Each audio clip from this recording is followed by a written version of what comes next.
आपल्याला कल्पना आहे, मागच्या काळामध्ये आपण शेतकऱ्यांना वीज मोफत देण्याचा निर्णय केला आणि आज महाराष्ट्रातल्या 7.5 HP पर्यंतच्या कुठल्याही शेतकऱ्याकडनं आपण विजेचं बिल वसूल करत नाही।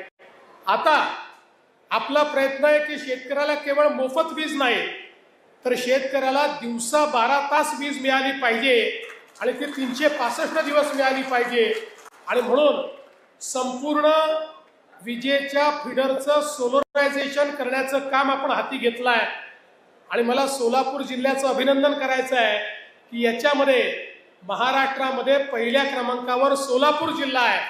त्यामुळे पुढच्या वर्षी 2026च्या डिसेंबरपर्यंत मला विश्वास आहे, खरं म्हणजे पुढच्या आषाढीला जेव्हा मी येईल तोपर्यंतच 80% सोलापूरच्या शेतकऱ्यांना दिवसा 12 तासाची वीज ही मिळणं सुरू झालेलं असेल आणि डिसेंबरपर्यंत जवळजवळ सगळ्या शेतकऱ्यांना ती मिळेल अशा प्रकारचा प्रयत्न हा आपला या माध्यमातून आहे।